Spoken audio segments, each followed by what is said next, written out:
Capítulo 15. El cumplimiento de los mandamientos de Dios trae el perdón. No obstante, el que se arrepienta y cumpla los mandamientos del Señor será perdonado.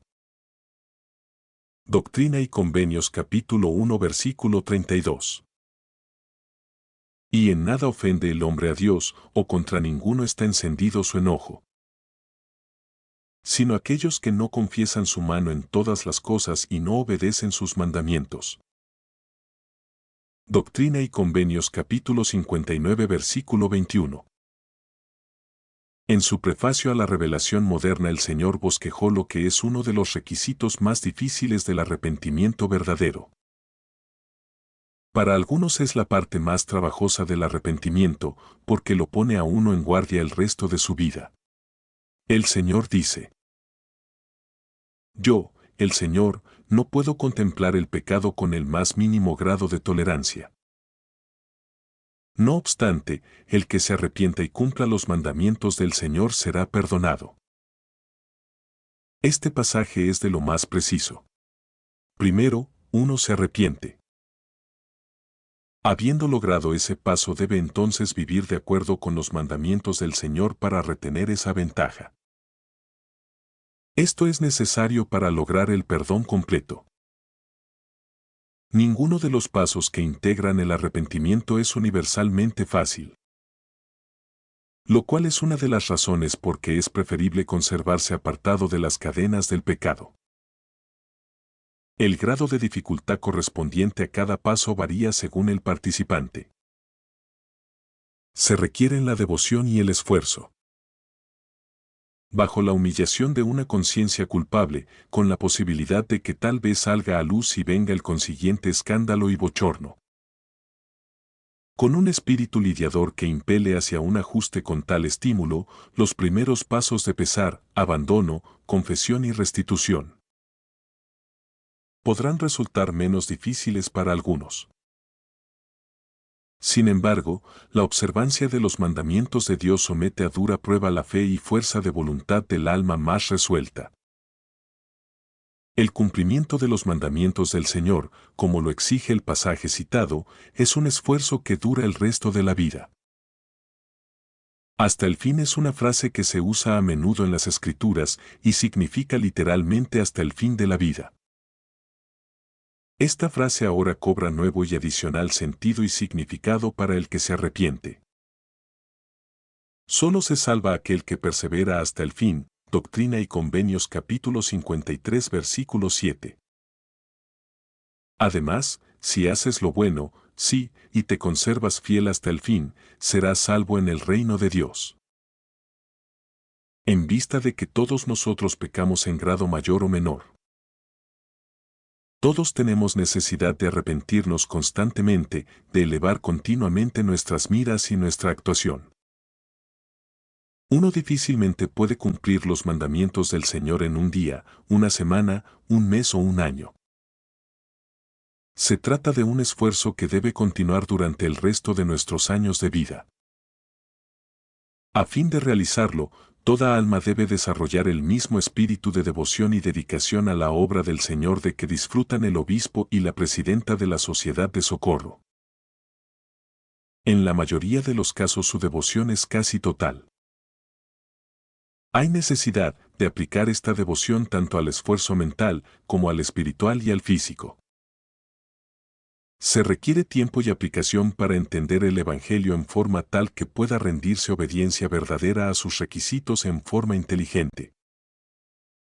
El niño que nace en la iglesia va a la primaria y a la escuela dominical, más tarde asiste a la AMM, al seminario y al instituto, trabaja en los programas de scouts y exploradores.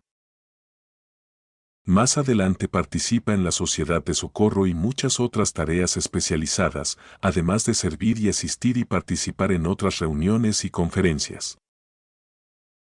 Y todo esto aparte del estudio del Evangelio y muchas horas puesto de rodillas orando. El converso adulto puede lograr mucha de esta instrucción por medio del estudio intenso, la meditación y la oración. Sin embargo, muchas personas esperan obtener un conocimiento y entendimiento del plan entero del Evangelio y sus eternidades de implicaciones y asociaciones en un espacio muy breve de tiempo. Están dispuestos a pasar años y años de estudio intenso para dominar parcialmente uno de los rudimentos del conocimiento total. A fin de llegar a ser dentista, médico, juez, profesor o especialista en cualquier ramo, y con todo, muchos rechazan el Evangelio porque no se puede discernir ni entender en un corto número de lecciones fáciles. No están cumpliendo los mandamientos y, por tanto, no se arrepienten. El arrepentimiento debe ser de todo corazón. Refiriéndose al arrepentimiento, las Escrituras usan la frase de todo corazón. Es obvio que con esto se excluye cualquier reserva. El arrepentimiento debe incluir una entrega total y completa al programa del Señor. No se ha arrepentido completamente el transgresor que deja de pagar sus diezmos, falta a sus reuniones, quebranta el día de reposo, desatiende sus oraciones familiares, no sostiene a las autoridades de la iglesia, desobedece la palabra de sabiduría, no ama al Señor ni a sus semejantes. El adúltero que está reformándose no está arrepentido si es borracho o maldiciente. El ladrón que está arrepintiéndose no está listo para recibir el perdón si comete inmoralidades sexuales. Dios no puede perdonar a menos que el transgresor manifieste un arrepentimiento verdadero que se extienda a todo aspecto de su vida. El Señor sabe, como el individuo en cuestión lo sabe, el grado de contrición que se ha mostrado, y la recompensa se recibirá proporcionalmente, porque Dios es justo. Él conoce el corazón, Él sabe si uno meramente está o no está simulando el arrepentimiento. Fingir el arrepentimiento o aparentarlo es inútil, pues tanto el transgresor como el Señor saben el grado de sinceridad. Llevar el Evangelio a otros ayuda al arrepentimiento. Cumplir los mandamientos incluye las muchas actividades que se requieren a los fieles, de las cuales acabamos de mencionar solo unas pocas. Obras buenas en general y la devoción, acompañada de una actitud constructiva, es lo que hace falta. Por otra parte, una manera sana de neutralizar los efectos del pecado en la vida de uno es llevar la luz del Evangelio a otros que hoy no la disfrutan. Esto puede significar hacer la obra tanto con los miembros inactivos de la Iglesia como con los que no son miembros, tal vez con estos en la mayoría de los casos. Notemos cómo el Señor ha relacionado el perdón de los pecados con el testimonio que uno da tocante a la obra de los últimos días. Porque os perdonaré vuestros pecados con este mandamiento, que os conservéis firmes en vuestras mentes en solemnidad y el espíritu de oración. En dar testimonio a todo el mundo de las cosas que os son comunicadas. Tal parece que el Señor se desilusiona con muchos que no dan sus testimonios, en vista de que dice: Mas con algunos no estoy complacido, porque no quieren abrir su boca, sino que esconden el talento que les he dado a causa del temor de los hombres. Ay de estos, porque mi enojo está encendido en contra de ellos. Esta negligencia en dar testimonio sería particularmente grave para aquellos que tienen que vencer y neutralizar pecados mortales. Cabe notar en particular las palabras dadas en 1831 por conducto del profeta José Smith a él y a los hermanos que lo acompañaban en su viaje a Sión. Dirigiéndose ellos, el Señor dijo: Sin embargo, benditos sois, porque el testimonio que habéis dado se ha escrito en el cielo para que lo vean los ángeles, vuestros pecados os son perdonados. Aquí Él promete el perdón de pecados a aquellos élderes que habían sido valientes en la obra de buscar prosélitos y en dar testimonio. Los ángeles, así como el Padre que está en los cielos, ciertamente se regocijarían a causa de aquellos miembros que con gran sinceridad vencieran sus pecados y recibieran la remisión de los mismos. Debido en parte a sus esfuerzos por elevar la norma espiritual de sus semejantes, dándoles testimonio del Evangelio restaurado. Otra declaración del Señor está por conducto del apóstol Santiago recalca el valor del testimonio en cuanto al vencimiento de los pecados. El testimonio proviene del estudio, la oración y el cumplimiento de los mandamientos, y la repetición del testimonio lo edifica y le da estabilidad. El citado apóstol dice que por medio de esta obra misional de salvar las almas de otros, uno llega al punto de traer la salvación y la santificación a sí mismo. Hermanos, si alguno de entre vosotros se ha extraviado de la verdad y alguno le hace volver, sepa que el que haga volver al pecador del error de su camino, salvará de muerte un alma, y cubrirá multitud de pecados. Santiago capítulo 5 versículo 19 y 20. Toda persona que está iniciando el largo viaje para emanciparse de la esclavitud del pecado y la maldad hallará consuelo en el concepto expresado por Santiago. Podríamos ampliarlo un poco y recordarle al transgresor que cada testimonio que dé, cada oración que ofrezca, cada sermón que predique, cada pasaje de las Escrituras que lea, toda ayuda que proporcione para estimular y elevar a otros, todas estas cosas lo fortalecen a él y lo elevan a un nivel más alto. La causa motriz correcta para efectuar la obra misional, de la clase que sea, así como para prestar servicio alguno en la iglesia es, desde luego, el amor por el prójimo. Pero como en todos los casos, este servicio surte su efecto secundario en la propia vida de uno. Por tanto, al convertirnos en instrumentos en las manos de Dios para cambiar la vida de otros, nuestra propia vida no puede menos que ser elevada. Difícilmente se puede ayudar a otro a llegar a la cumbre del monte sin escalarlo uno mismo.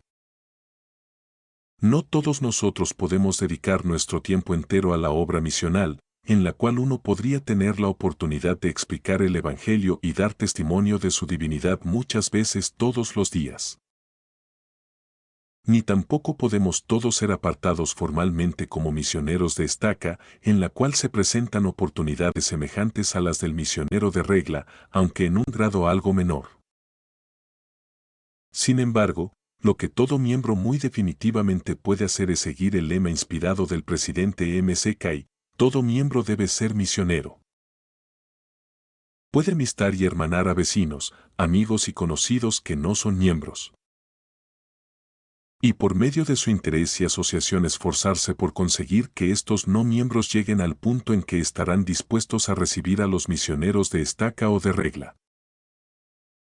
Nadie tiene que preocuparse porque no puede enseñar el Evangelio debidamente a sus amigos. Los misioneros que han sido apartados están preparados para hacerlo. Lo que todo miembro debe hacer, por medio del buen ejemplo y por su testimonio, es hacer ver a quienes no son miembros el gozo de vivir y entender el Evangelio. Y de esta manera ayudar para que lleguen al punto en que aceptarán instrucción más formal. Además de las posibilidades en la obra misional, se presentan oportunidades casi ilimitadas de elevar a otros en actividades como la obra de los fórumes, las organizaciones auxiliares y comités de la Iglesia, y por este medio bendecirse uno mismo. Mensualmente se efectúan reuniones de testimonio en las que cada uno tiene la oportunidad de testificar.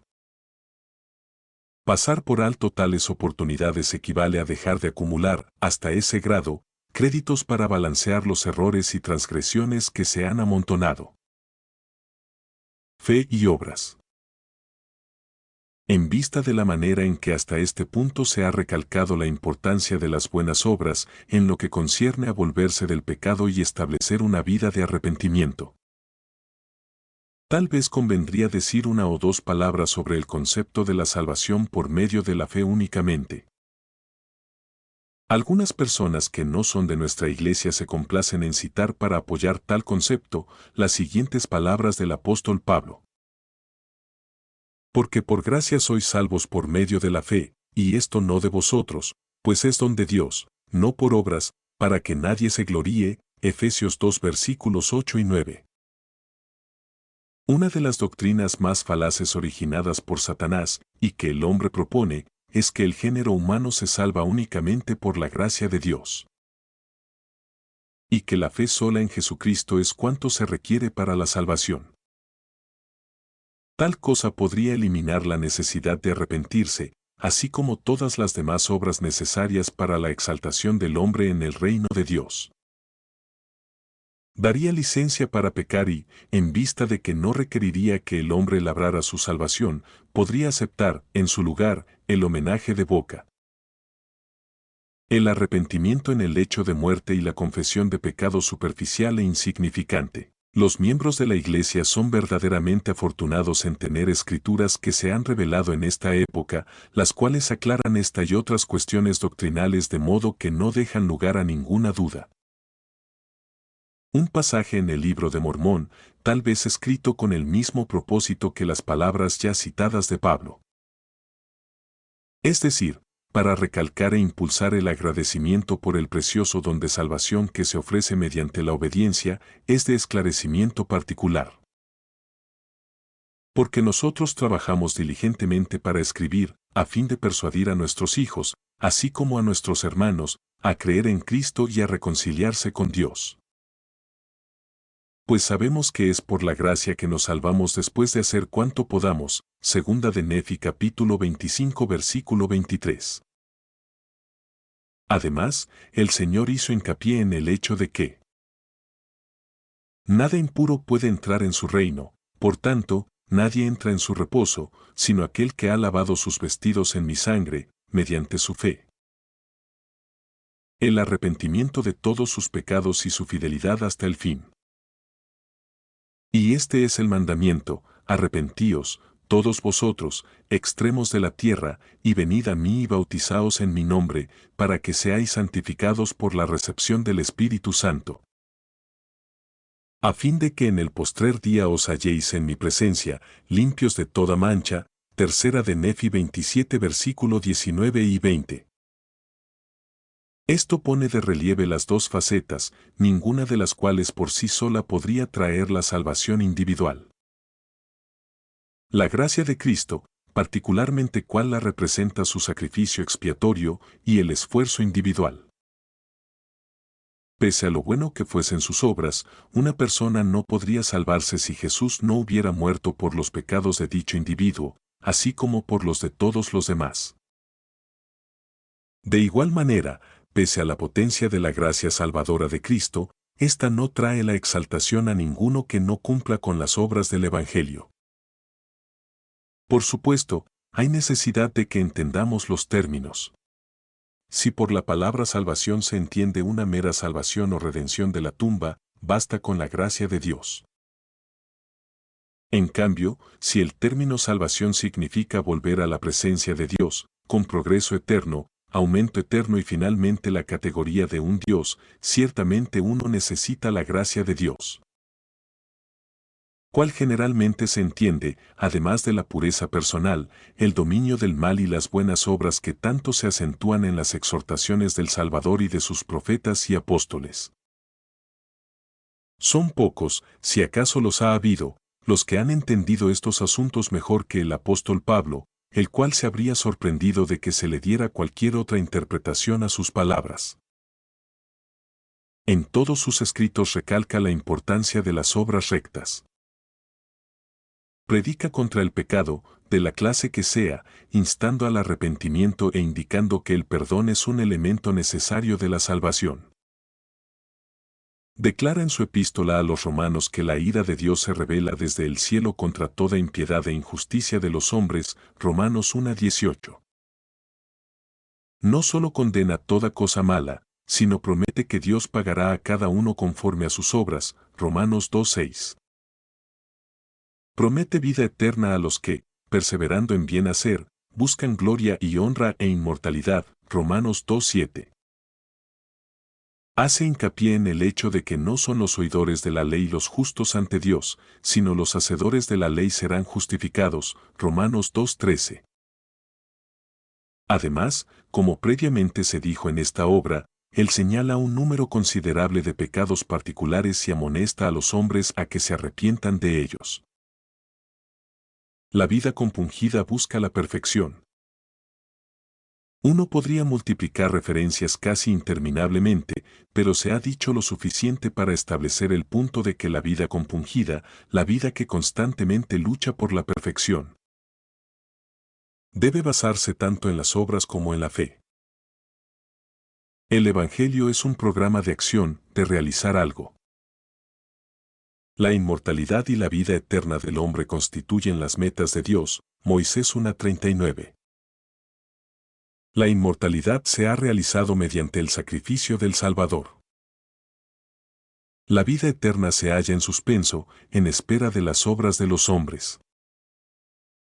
Este progreso hacia la vida eterna es cuestión de lograr la perfección. El cumplimiento de todos los mandamientos garantiza el perdón total de los pecados y le asegura a uno la exaltación por medio de esa perfección que se logra al seguir la fórmula que el Señor nos dio. En su Sermón del Monte dio este mandamiento a todos los hombres. Sed, pues, vosotros perfectos, como vuestro Padre que está en los cielos es perfecto. Mateo 5:48. Ser perfecto significa triunfar del pecado, es un mandato del Señor. Él es justo y sabio y benévolo. Jamás requeriría a sus hijos cosa alguna que no fuera para su beneficio o que no se pudiera lograr. Por tanto, la perfección es una meta realizable. El Salvador repitió la misma instrucción a sus directores nefitas. Cuando les declaró los requisitos del Evangelio, de ser como Él. El Salvador había vivido de acuerdo con los mandamientos de su Evangelio, ahora se requería a todos los hombres que en igual manera vivieran según los mandamientos. Nefi citó las palabras del Salvador que atañen al mismo asunto. Y también percibí la voz del Hijo, que me decía, a quien se bautizare en mi nombre, el Padre dará el Espíritu Santo, como a mí, por tanto, seguidme y haced las cosas que me habéis visto hacer. El Señor amplificó un tanto su afirmación a los nefitas cuando, después de una extensa disertación sobre el desarrollo de la perfección por medio de la obediencia al Evangelio, Él dirigió a sus discípulos esta pertinente pregunta: por lo tanto, ¿qué clase de hombres habéis de ser? Pudo haber estado meramente tratando de impresionarlos adicionalmente con la verdad y recalcarla. O pudo haber hecho esta pregunta para ver hasta qué punto habían estado comprendiendo las verdades vitales que les estaba enseñando. No esperó que respondieran, pues la respuesta siguió inmediatamente a la pregunta: en verdad os digo, habéis de ser como yo soy. La perfección realmente viene por vencer. El Señor reveló por boca del apóstol Juan: al que venciere, le daré que se siente conmigo en mi trono, así como yo he vencido, y me he sentado con mi Padre en su trono. Apocalipsis 3:21. Tal parece que la maldad siempre está a nuestro derredor. Una de nuestras primeras autoridades generales teorizaba que hay centenares de espíritus malos que se oponen a cada uno de nosotros. Consiguientemente, siempre debemos estar alertas. Cataloguemos nuestras debilidades y procedamos en contra de ellas para vencerlas. Cristo se perfeccionó venciendo. Solo a medida que logremos vencer llegaremos a ser perfectos y continuaremos hacia la categoría de dioses. Como se ha indicado previamente, la ocasión para efectuar esto es ahora, en el estado terrenal. Alguien dijo en una ocasión: el individuo que está proyectando reformarse va un paso atrás. Debe dejar de proyectar y empezar a desempeñar la tarea. Hoy es el día. Ciertamente el autodominio es un programa continuo, una jornada, no simplemente un comienzo. Así como una pequeña bellota no puede convertirse repentinamente en un roble, tampoco los hombres pueden repentinamente volverse justos. No obstante, el progreso hacia la perfección puede ser rápido si uno resueltamente se dirige hacia la meta. Es importante la perspectiva. En la marcha hacia la perfección por medio del vencimiento del pecado, es importante tener la perspectiva correcta. Por ejemplo, algunas personas confunden los medios con los fines. A muchos les parece que la palabra de sabiduría tiene como fin principal aumentar nuestra salud, extender nuestra vida terrenal, pero un estudio más cuidadoso de la revelación nos revela un propósito más profundo. Desde luego, la abstinencia completa fortalecerá nuestro cuerpo, lo hará sobrevivir más años a fin de que se disponga de tiempo adicional para perfeccionar el cuerpo y especialmente el espíritu, mirando hacia el estado eterno y el gozo eterno. El Señor hizo solemnes promesas a todos los santos que se acuerden de guardar y hacer estas cosas, rindiendo obediencia a los mandamientos. Aquí los compromisos del Señor fueron dos. Primero, prometió a cuantos obedecen que recibirán salud en el ombligo y médula en los huesos, que como consecuencia de la buena salud física, correrán sin fatigarse y andarán sin desmayar. Es una promesa gloriosa. Sin embargo, las promesas espirituales grandemente sobrepujan a las físicas. Para aquellos que observaren estas instrucciones particulares y fueren obedientes a todos los mandamientos del Señor, las bendiciones realmente aumentan y se multiplican. Prometió que el ángel de la muerte pasará de estos santos y no los matará. Esta promesa nos trae a la memoria el libro de Éxodo, donde leemos que el Señor puso a prueba la fe de los hijos de Israel para ver si obedecerían al gran Moisés. Ahora bien, la promesa en la revelación que se acaba de citar es semejante y desemejante a la prueba de Israel antiguo, como generalmente lo son las comparaciones. En ambas circunstancias se hallarían el elemento de pasar de ellos un peligro, el elemento de la obediencia de fe sin saber todas las razones. La obediencia de fe es fundamental, sin ella, el milagro no puede efectuarse. Si Israel no hubiera obedecido, sus hijos primogénitos no habrían sido protegidos. El galardón por observar la palabra de sabiduría es vida, no solo vida terrenal prolongada, sino vida eterna. No se promete por conducto de la palabra de sabiduría que el fiel cumplidor no morirá, porque así como en Adán todos mueren, también en Cristo todos serán vivificados. 1 Corintios 15:22. En cuanto a Israel antiguo, se trataba de vida física o muerte física. En nuestra promesa moderna se trata de vida espiritual o muerte espiritual. Si uno menosprecia estas cosas y no rinde obediencia a los mandamientos, su muerte es segura, pero si obedece implícitamente, se asegura su vida eterna mediante la perfección. El ángel de la muerte acorta la vida terrenal de uno por motivo de su desobediencia, el ángel de luz despeja el camino para lograr la vida espiritual eterna. La iniciativa está en manos del individuo. Nos hemos referido previamente a esa otra clase de personas que básicamente permanecen impenitentes porque no están cumpliendo los mandamientos. Son los miembros de la iglesia que se han hundido en el letargo. No toman, ni cometen pecados sexuales, no son jugadores, no hurtan, ni matan. Son buenos ciudadanos y espléndidos vecinos, pero hablando espiritualmente, parece que los ha vencido un largo y profundo sueño. No están cometiendo error alguno gravemente malo, salvo el de no hacer las cosas rectas para ganar su exaltación. A tales personas bien se pueden aplicar las palabras de ley. O que despertaseis de ese profundo sueño, sí, del sueño del infierno, y os sacudieseis de las espantosas cadenas que os tienen atados. Que son las que sujetan a los hijos de los hombres a tal grado que son llevados cautivos al eterno abismo de miseria y angustia. El tercer capítulo del libro del Apocalipsis contiene estas palabras del Salvador. He aquí, yo estoy a la puerta y llamo. Si alguno oye mi voz y abre la puerta, entraré a él, y cenaré con él, y él conmigo. Apocalipsis 3:20. El artista Holman Hunt se sintió inspirado para representar este conmovedor pasaje en un lienzo. Un día estaba mostrando su pintura de Cristo llama a la puerta a un amigo, cuando éste de pronto exclamó: «Le falta un detalle a su cuadro». ¿Cuál es? Preguntó el artista. La puerta a la cual Jesús está llamando no tiene tirador. Ah, pero no es un error, respondió el señor Han, es que esta es la puerta al corazón humano. No se puede abrir sino desde adentro. Y así es. Jesús puede llegar y llamar, pero cada uno de nosotros decide si vamos a abrirle.